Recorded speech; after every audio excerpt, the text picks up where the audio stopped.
O edil máis veterano da Corporación Municipal de Vilagarcía renuncia a súa acta como concelleiro e portavoz do Grupo Municipal do PP na Vila.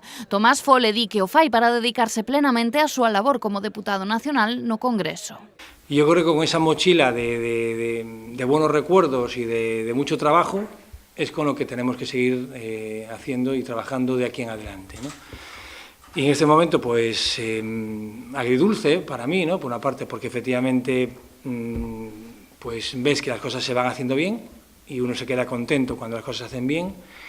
Y bueno, pues la parte agri, ¿no? De decir de que efectivamente pues ahí quedan muchos compañeros míos que me hayan ayudado, entonces yo, mi agradecimiento a todos los que estáis ahora. Efectivamente tengo otra responsabilidad apasionante y más en estos momentos que se está viviendo, y no solo desde el punto de vista personal, sino desde el punto de vista de representación. Represento a Vilagarcía, represento a Salnés, represento a Pontevedra, y creo que efectivamente debemos tamén tener, bueno, pues eso como un punto a favor, ¿no?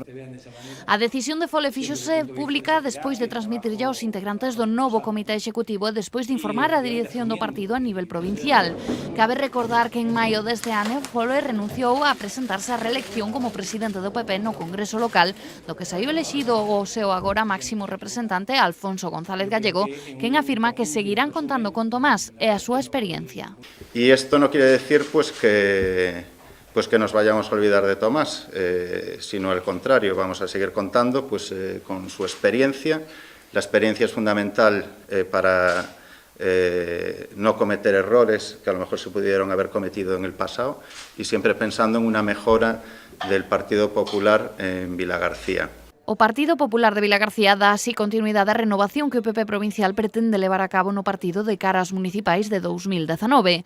A renuncia non se fará efectiva ata o seguinte pleno ordinario, cando se presenta oficialmente esta renuncia por escrito.